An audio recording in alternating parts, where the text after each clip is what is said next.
Hello, আপনারা সবাই কেমন আছেন? আশা করি আপনারা সবাই ভালো আছেন। আজকে আবারও চলে আসলাম আপনাদের মাঝে। আজকে আমরা একটি ট্রাভেল ভিডিও নিয়ে রিঅ্যাকশন করব। আর ভিডিওটি নেওয়া হয়েছে ট্রাভেল উইথ নাইমুর ভাইয়ের চ্যানেল থেকে। তার ইউটিউব চ্যানেলের নাম হচ্ছে ট্রাভেল উইথ নাইমুর। আমরা জানি নাইমুর ভাই অনেক সুন্দর ভিডিও করে। তো চলুন তার এই ভিডিওটা আমরা সবাই উপভোগ করি এবং কার কাছে কেমন লাগে সেটা কমেন্ট বক্সে অবশ্যই জানাবেন। তো লেটস গো।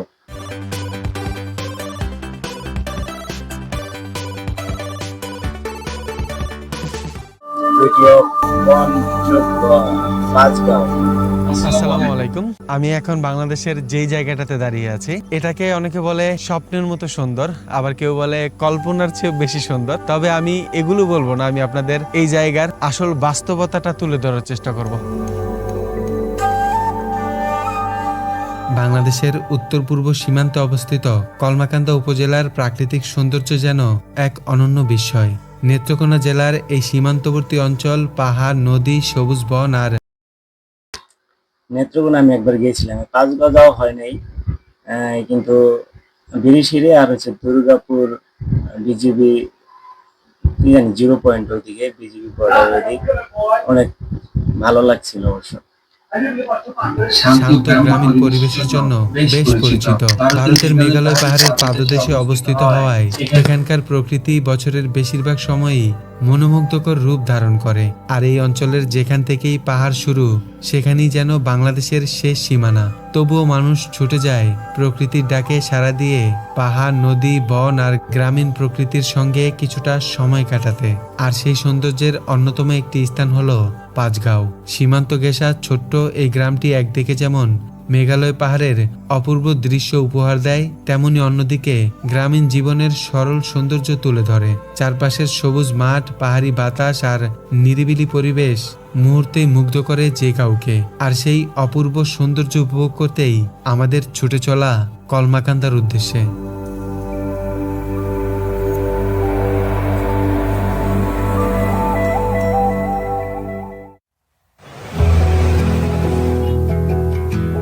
আমাদের এবারের যাত্রা শুরু হচ্ছে ঢাকার কমলাপুর রেল স্টেশন থেকে। গন্তব্য নেত্রকোনা। ঢাকা থেকে নেত্রকোনার ট্রেন ভাড়া শ্রেণীভেদে 180 টাকা থেকে শুরু হয়ে 215 টাকা পর্যন্ত হয়ে থাকে। আর বাসে যেতে চাইলে প্রথমে আপনাকে মহাখালী বাস স্ট্যান্ড পৌঁছাতে হবে।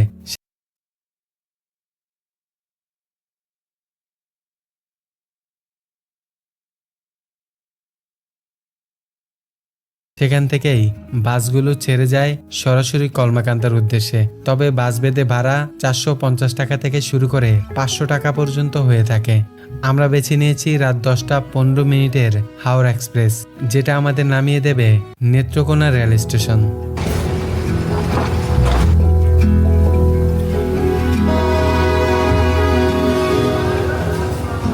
অলরেডি চলে আসছি নেত্রকোনা রেল স্টেশনে। গতকাল রাত 10টা 15 মিনিটে রওনা দিয়েছিলাম ঢাকার কমলাপুর রেল স্টেশন থেকে এই নেত্রকোনার উদ্দেশ্যে হাওড়া এক্সপ্রেসে করে। আর এখন বাজে সকাল 4টা। এখন খুব দ্রুতই বেরিয়ে যাবে এখান থেকে, কারণ সকাল সকাল কলমাকান্দা পৌঁছাতে হবে, না হলে অনেক কিছুই মিস হয়ে যেতে পারে। নেত্রকোনা রেল স্টেশন থেকে বেরোছি মাত্র। আর এখানে অটো পাবেন। রাত্রে প্রায় 4:30টার মতো বাজে। আর রাজুর বাজারে যেতে হবে নাকি অটোতে করে, সেখান থেকে সিএনজি বা বাইক পেয়ে যাব কলমাকান্দা যাওয়ার জন্য। তবে এখান থেকে 30 টাকা জনপ্রতি অটোতে করে যেতে পারবেন। আর যদি রিক্সায় যান সেক্ষেত্রে 50 থেকে 60 টাকা ভাড়া নেবে।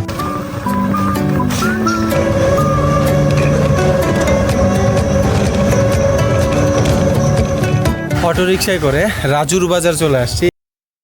এত রাত্রে পৌঁছানোর পরে হয়তো বা একটু রিস্ক থাকতে পারে, অনেকে এত রাত্রে গেলে হয়তো বা সেফ থাকবেন। একটু দিনের আলো ফুটলেই পরে বের হওয়ার চেষ্টা করবেন আসলে, ঠিক আছে?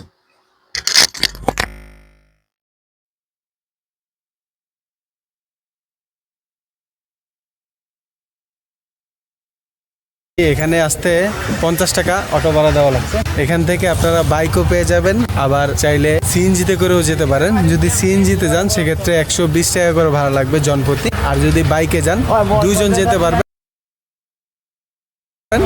সেক্ষেত্রে ভাড়া পড়বে আপনার 300 থেকে 350 টাকা। 350 টাকা চাইছে আর কি। আমি দেখি একটু মুলুমুলি করা লাগবে, তারপরে চলে যাব কলমাকান্দার দিকে। 350 টাকায় বাইক ভাড়া করে রওনা হলাম কলমাকান্দার দিকে। তবে এখন মনে হচ্ছে ট্রেনে এসে মনে হয় ভুলই করলাম, কারণ সময় মতো পৌঁছাতে না পারলে অনেক কিছুই মিস হয়ে যাবে। কেন বলছি এ কথা কিছুক্ষণ পরেই জানতে পারবেন।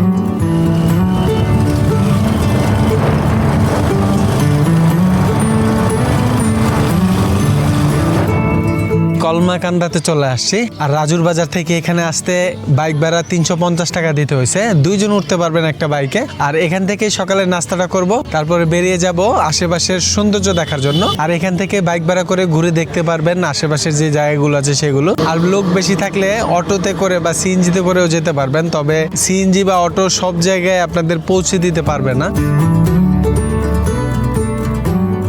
কলমাকান্দা বাজারে আস্তে আস্তে অনেক লেট হয়ে গেছে।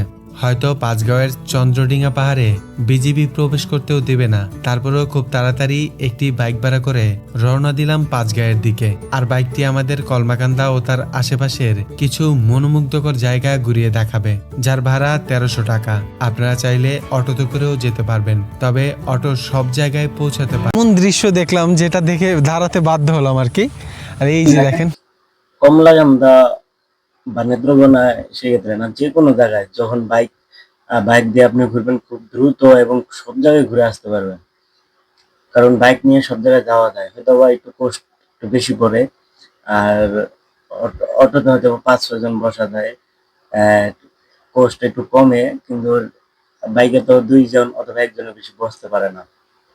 কষ্ট একটু বেশি করলেও ঘুরে একটু শান্তি পাওয়া যায় বা টাইম মেনটেন করা যায়। কত চমৎকার দৃশ্য! ওই সামনে একজন জাল দিয়ে মাছ ধরতেছে। গ্রামের এমন সুন্দর দৃশ্য দেখলে আসলে না দাঁড়িয়ে থাকা যায় না।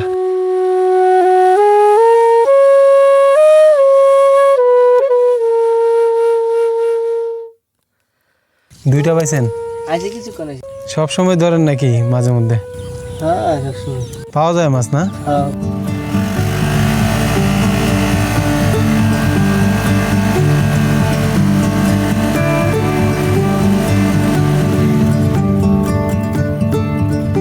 হঠাৎ করে বৃষ্টি নেমে গেছে, আর গ্রামের অনেক সুন্দর একটা দৃশ্যের সামনে দাঁড়ায় আছি। এই যে দেখেন কত চমৎকার একটা দৃশ্য। এখন কিন্তু বৃষ্টি পড়তেছে, আর পাহাড় এই বৃষ্টিতে অসাধারণ সুন্দর দেখা যাচ্ছে। গ্রামের নাম কি ভাইজান? গ্রামের নাম সন্ন্যাসী পাড়া। সন্ন্যাসী পাড়া। আপনাদের বাড়ি কি এখানেই? আমাদের বাড়ি এখানে। এখানকার মানুষের প্রধান কাজ কি? কৃষি কাজ নাকি? কৃষিকাজ। সবাই কৃষি কাজ করে। সবাই। এদিকে বর্ডার কত দূরে এখান থেকে? এখান থেকে বর্ডার গেলে 5 মিনিট লাগে। 5 মিনিট লাগে। 5 মিনিট হাঁটলেই আপনারা বর্ডারে পৌঁছে যেতে পারবেন, মানে খুবই কাছে। আর এই যে পাহাড়গুলো দেখতেছেন, এগুলো কিন্তু মানুষ ঘুরতে আসে, এই জায়গাগুলো দেখতে আসে। এমনিতেই অনেক দেরি হয়ে গিয়েছে। সত্যি বলতে বৃষ্টি দেখে মনটা খারাপ হয়ে গিয়েছিল, তবে মন খারাপ করে বেশিক্ষণ থাকতে পারিনি সামনে এমন সৌন্দর্য দেখে।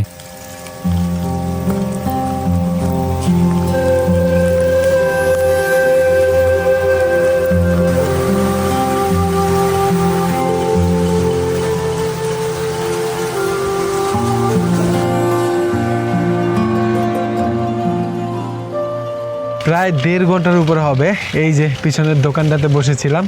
মানে এত পরিমাণে বৃষ্টি নামছে, এখনও বৃষ্টি আছে, সেজন্যই পঞ্চটা পরে নিছি।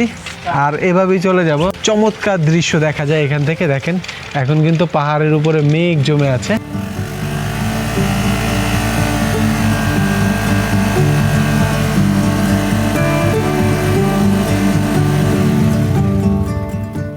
পাঁচগাঁওয়ের চন্দ্রডিঙা পাহাড়ের সামনে চলে আসছি। তবে এখানকার বর্তমান অবস্থা এমন যে এই যে পিছনে যে দোকানগুলো দেখতেছেন, এর পাশে বিজিবি বসে আছে, মানে টহলের একটা টিম, যারা এর বাইরে মানে এই যে এই পর্যন্ত আপনারা আসতে পারবেন, ওই ঘরবাড়িগুলো পর্যন্ত আপনারা যেতে পারবেন না। এগুলো বাংলাদেশের লোকেদের ঘরবাড়ি, তবে আপনারা এই দিকেও যেতে পারবেন না, পর্যটকদের মানা আছে। মানে একদম ভোরে আসতে হয় যদি প্রবেশ করতে চান।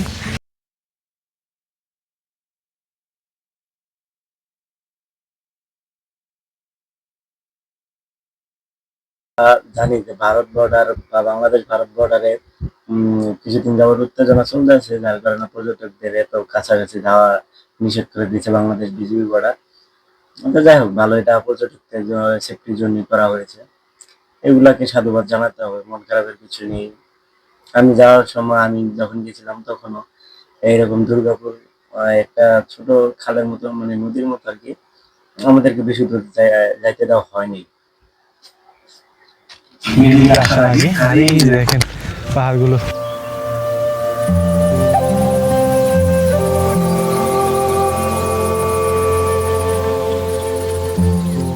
দূর থেকে পাহাড়ের সৌন্দর্য দেখা যায় ঠিকই, তবে আমরা কাছ থেকে দেখার আকাঙ্ক্ষা নিয়ে এখানে এসেছি, তাই আজকে আর কোনো সৌন্দর্য না দেখে আবারও চলে যাই কলমাকান্দা বাজারের দিকে। সেখানেই একটি হোটেলে রাত্রি যাপন করে ভোরবেলায় রওনা হই কাছ থেকে পাহাড়ের সৌন্দর্য দেখব বলে।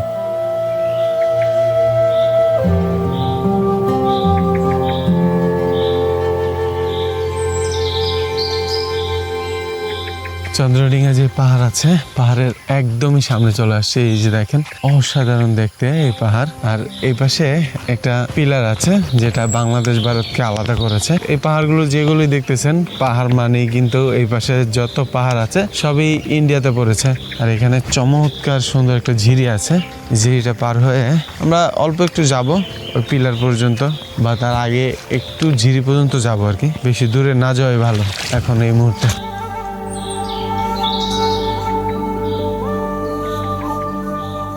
এখানে আসলে সৌন্দর্য তো দেখবেন, তবে কষ্টের বিষয় পাহাড়গুলো বাংলাদেশের সীমানায় একটাও পড়েনি। তবে এই সৌন্দর্য যে দেখবে মুগ্ধ হতে বাধ্য। এখন বিজিবি এখানে কাউকে প্রবেশ করতে দেয় না, তাই পরিবেশ অনেকটাই শান্ত। শুধু প্রকৃতির সাথে সময় কাটানো সম্ভব হয় এখানে আসলে। মন্ত্রমুগ্ধ হয়ে তাকিয়ে থাকার মতো দৃশ্যের দেখা মিলে পাহাড়ের গভীরে। তবে নোম্যান্স ল্যান্ডে বেশিক্ষণ থাকাটা নিরাপদ নয়।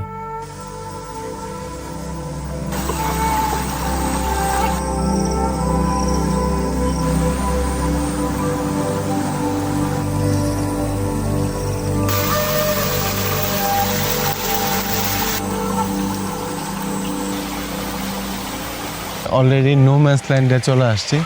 এখানে আসলে এখন আসাটা খুবই বিপজ্জনক। আমরা সামনে যাব না, এই পর্যন্তই থাকবো। আর এই যে দেখেন কত চমৎকার সুন্দর, এখানে বেশিক্ষণ থাকাও ঠিক হবে না। যদি আসেনও ওই বাড়িগুলো পর্যন্ত থাকবেন, বাড়িগুলো বাংলাদেশেরই, তবে বাড়িগুলো পর্যন্ত আসতে হলেও আপনাকে বিজিবির অনুমতি নিতে হবে। আমরা দ্রুতই বেরিয়ে যাব, আশা করতেছি খুব তাড়াতাড়ি আবারও কোনো এক সময় বর্ডারের পরিস্থিতি ঠিক হলে তখন আবারও সবাই এখানে ঘুরতে আসতে পারবে।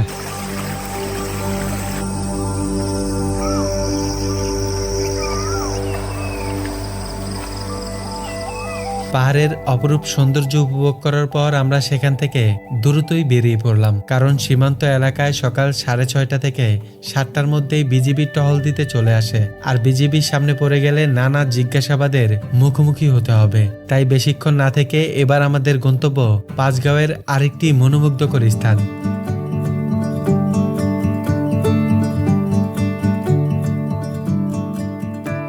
এমপির বাড়ির পুকুর, এই যে দেখেন কত চমৎকার দৃশ্য।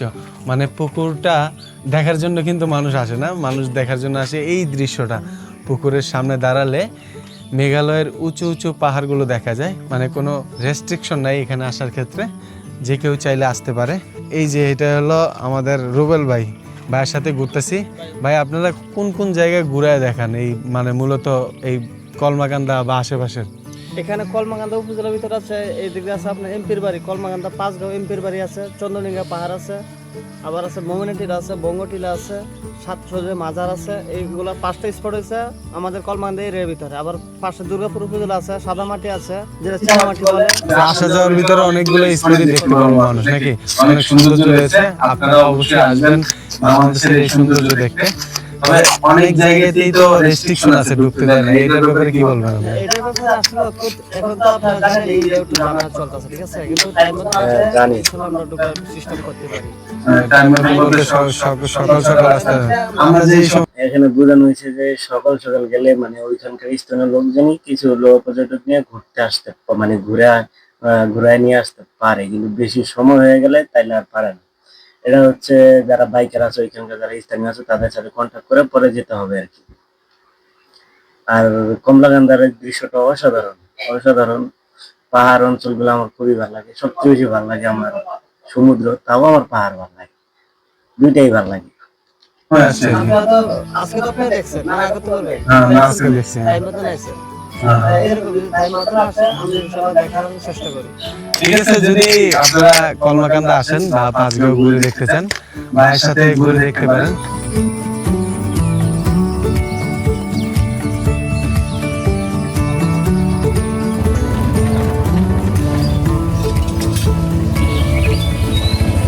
এমপির যে পুকুর আছে সেটা পার হয়ে চলে আসছি, সেটা মূলত পাঁচগাঁও গ্রামে পড়েছে। আর আমার পিছনে যে গ্রামটা দেখতেছেন এটা কিন্তু পাঁচগাঁও গ্রাম। এটা পার হয়ে তারপরে এই যে দেখেন এমন একটা জায়গায় আপনারা চলে আসবেন, একদমই কাছ থেকে পাহাড়গুলো দেখা যায়। তবে সামনে যাওয়া একদমই নিষেধ, আর মানে বিজিবি নাই, বিএসএফও নাই, তবে আপনাদের নিরাপত্তার জন্য আপনারা যাবেন না কখনই, আমি নিজেও যাব না। আর এই যে দেখেন এখান থেকে কত চমৎকার দৃশ্য।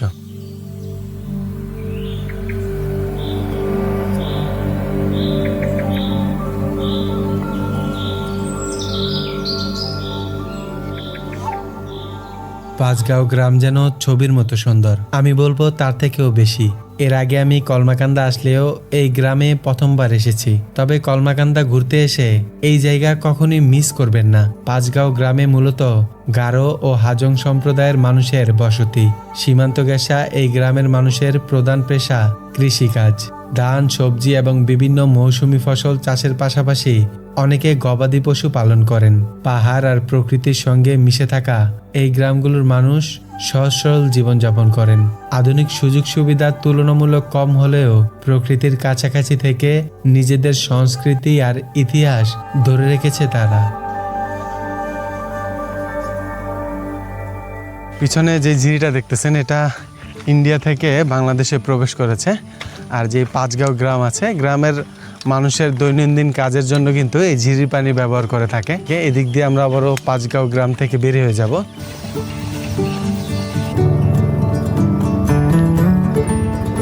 এটা হলো মেন রাস্তা, আর এই রাস্তাটা ধরে বেদগড় যে গ্রামটা আছে সেই গ্রামে যাব। গ্রামের পাশেই কিন্তু চমৎকার সুন্দর একটা ঝিরি আছে, আর একদম কাছে থেকে পাহাড়গুলো দেখা যায়।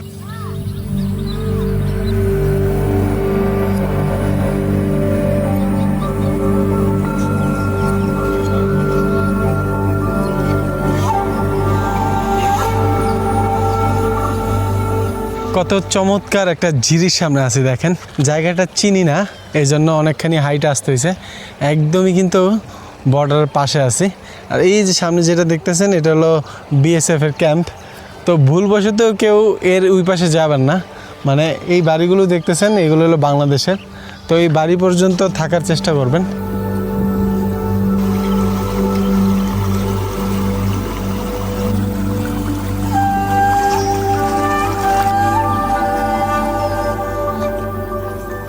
অপরূপ সুন্দর এই গ্রামটি থেকে চলে যাচ্ছি, মনে হচ্ছিল আরো কিছুটা সময় কাটাই এই গ্রামের সৌন্দর্য দেখে। তবে আরো অনেক সৌন্দর্য দেখা এখনো বাকি, আমাদের ছুটে চলা সেই সৌন্দর্যের খোঁজে।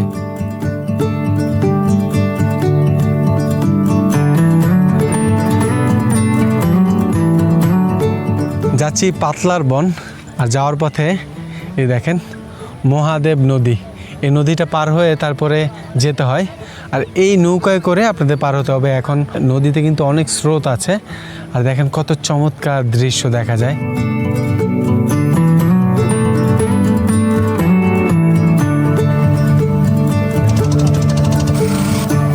মহাদেব নদীটা মাত্র পার হলাম, আর এটা পার হওয়ার জন্য জনপ্রতি 10 টাকা করে দেওয়া লাগছে। আর আমাদের বাইক ছিল, তবে 30 টাকা নিছে 3 জনের জন্য।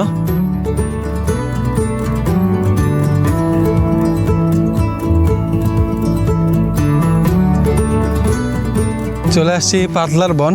নয়নাবিরাম সুন্দর এই জায়গাটা, আপনারা দেখলে মুগ্ধ হয়ে যাবেন। এই যে দেখেন কত সুন্দর মহাদেব নদী, যেটা ইন্ডিয়া থেকে বয়ে বাংলাদেশে প্রবেশ করেছে। এই যে গাছগুলো দেখতেছেন সামনে, যে বাগানটা দেখতেছেন আর যে পাহাড়গুলো দেখতেছেন, সবগুলোই ইন্ডিয়াতে পড়েছে। আর এর এই পাশে এটা হলো বাংলাদেশের এরিয়া। তবে এই পর্যন্তই আপনারা আসতে পারবেন, এর বাইরে গেলে বিজিবি আসলে অনুমতি দেয় না।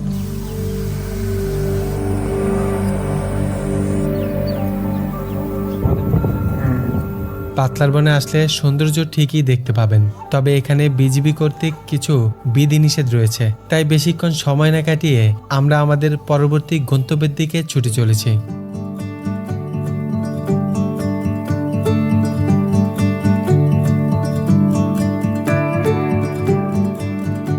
মাত্রই গোপালবাড়ি আসছি, বঙ্গটিলা বলে এই জায়গাটাকে, মানে একটা টিলা আছে, উপরে ওঠা যেত আগে, এখন নাকি একদমই পরিস্থিতি ভালো না, বিজেপি দাঁড়ায় থাকে এখানে, যাইতেও দেয় না উপরে।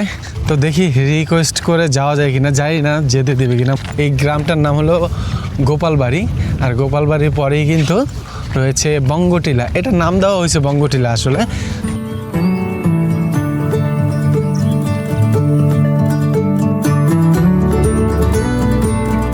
পিছনে গোপালবাড়ি গ্রামটা রয়েছে, আর এই সামনে রয়েছে সেই বঙ্গটিলা নামের একটা টিলা। সুন্দর দেখতে, অসাধারণ লাগে দূর থেকে দেখতেও, তবে এটার উপরে ওঠা যেত, এখন ওঠা যায় না। মানে আপনারা যদি উঠতে চান, এখানে বিজিবি বসা থাকে, তাদের সাথে কথা বলতে হবে। আর এখানে কত চমৎকার সারিবদ্ধভাবে ছোট ছোট টিলাগুলো দেখা যায়। আর এই পাশে রয়েছে গোপালবাড়ি যে গ্রামটা আছে সেটা। বঙ্গটিলা মূলত সীমান্তবর্তী একটি গ্রামের পাশেই অবস্থিত, যার নাম গোপালবাড়ি। এই টিলাটি নোম্যান্স ল্যান্ডে পড়েছে। একসময় এখানে পর্যটকদের যাতায়াত তুলনামূলক সহজ ছিল, তবে বর্তমানে নিরাপত্তাজনিত কারণে প্রবেশ অনেকটাই সীমিত করেছে। এখানে বিজিবি নিয়মিত টহল দিয়ে থাকে। পর্যটকদের টিলার চূড়া পর্যন্ত যেতে দেওয়া হয় না, কারণ টিলার চূড়া থেকে ভারতের কাঁটাতারের বেড়া স্পষ্ট দেখা যায়। যদিও বর্তমানে এই টিলার উপরে চলাচলে কিছুটা বিধিনিষেধ রয়েছে, তবুও চারপাশের ছোট ছোট গ্রাম, সবুজ পাহাড় আর অপার প্রাকৃতিক সৌন্দর্য নিয়মিত মুগ্ধ করে চলেছে ভ্রমণপ্রেমীদের। পাহাড়ের সৌন্দর্য দেখে বলতে গেলে মানে পাহাড়ের উপরে বেশিক্ষণ থাকতে দেয়নি, দুই একটা ফুটেজ নিয়ে পরে চলে আসছি। তারপরে এখন আবারও এই গোপালবাড়ি যেই এলাকাটা আছে এখান থেকে বেরিয়ে যাচ্ছি।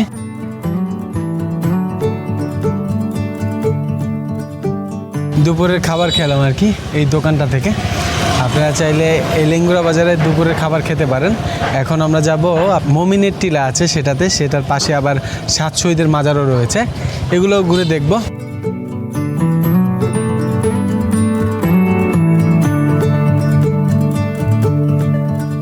চলে আসছি 7 শহীদের মাজার। 1971 সালের 26শে জুলাই নেত্রকোনায় পাক বাহিনীর সাথে যুদ্ধ করে ওনারা শহীদ হয়েছেন। এই পাশে 5 জন শহীদকে সমাহিত করা হয়েছে, আর এই পাশে 2 জনকে সমাহিত করা হয়েছে। আর এখানে কিন্তু তাদের নাম লেখা আছে আর ইতিহাসটাও লেখা আছে, তবে অনেকটাই মুছে গেছে।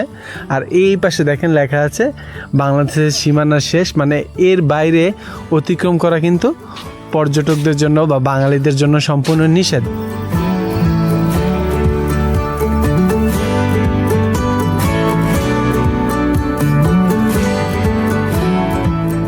শহীদের মাজার আপনারা যখন যাবেন তখন কিন্তু এই মমিনের টিলার পাশ দিয়েই যেতে হয়। তো আমরা আগে 7 শহীদের মাজারটা ঘুরে আসছি, আর এখন এই যে মমিনের টিলায় চলে আসছি। এই টিলাটা জঙ্গল টাইপের একটা জায়গা, এখানে এইরকম জঙ্গল দেখতে পাবেন, বড় বড় গাছ আছে, আর আশেপাশে এরকম গাছগাছালি দিয়ে ভরা। আর উঁচু উপরে একদম টিলার চূড়া থেকে চমৎকার সুন্দর কিছু দৃশ্য দেখা যায়। এই জন্যই মানুষ এই দৃশ্য দেখার জন্য ছুটে আসে আর কি। তো আমরাও যাচ্ছি আর আপনাদের দেখানোর চেষ্টা করব আসলে মমিনের টিলায় আসলে আপনারা কি দেখতে পাবেন।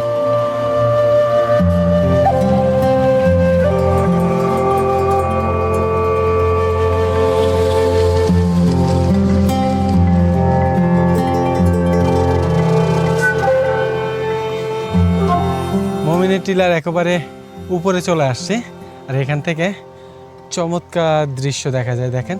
আর ওই যে নিচে দেখতেছেন, আমরা কিন্তু মাত্র এই রাস্তা দিয়ে আসলাম, এটা হলো 7 শহীদের যে মাজার আছে সেই রাস্তাটাই। কিন্তু 7 শহীদের মাজারের উপরে যেই পাহাড়গুলো আছে সেই পাহাড়গুলো কিন্তু এখান থেকে স্পষ্ট দেখা যায়।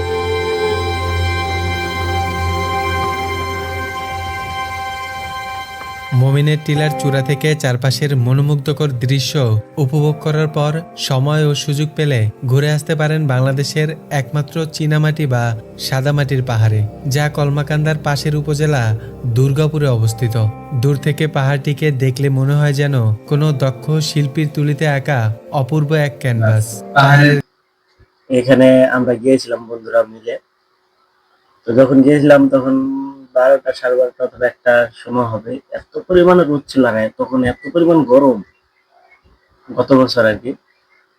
তো মানে ওইখানে মনে হয় 10 মিনিট টিকতে পারিনি। পাহাড়ের উপরে থেকে নিচে নেমে পরে এমন অবস্থা হয়েছে যে এত গরম লাগতেছিল যে 10 মিনিটের ভিতরে ওই জায়গাটা আমরা ঘুরে কাভার করে মানে ঘুরে একটু পাহাড়ের উপরে উঠছি, দেন পাহাড় থেকে নেমে চলে আসছি। চলে প্রায় দুর্গাপুর বিজেপি বর্ডারের ওই দিক চলে গেছিলাম, 0 পয়েন্টে চলে গেছিলাম। তো সেখানে এই গোসল টোসল করে আমরা তখন পানি কম ছিল, দেন আমরা গাজীপুরের উদ্দেশ্যে রওনা করছিলাম। জায়গাটা সত্যি অসাধারণ, কিন্তু আমরা ঘুরে দেখতে পারিনি আসলে গরমের কারণে বা রোদের কারণে। গায়ে সাদা, লালচে, হলুদ ও ধূসর সহ নানা রঙের আস্তর চোখে পড়ে, যা এর সৌন্দর্যকে করেছে আরো অনন্য। প্রাকৃতিকভাবে গঠিত এই বিরল পাহাড় বাংলাদেশের ভূপ্রকৃতির বৈচিত্র্যের এক অসাধারণ নিদর্শন এবং ভ্রমণ পিপাসুদের জন্য আকর্ষণীয় গন্তব্য। দুর্গাপুরের এই সৌন্দর্য দেখে আবারও রওনা হচ্ছে ইট পাথরের শহর সেই ঢাকার পথে। হয়তোবা আবারও দেখা হবে নতুন কোনো গন্তব্যে, নতুন কোনো জায়গায়, নতুন কোনো গল্প নিয়ে। আল্লাহ হাফেজ, ধন্যবাদ।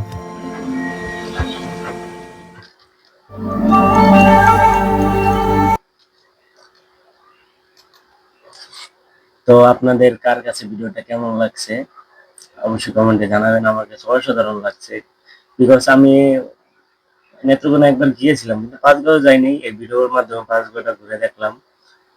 তো যারা হয়তো বা সময় সুযোগ হয় না অনেকের, হ্যাঁ, তারা এই ভিডিওর মাধ্যমে ঘুরে আসতে পারেন পুরো বিশ্ব।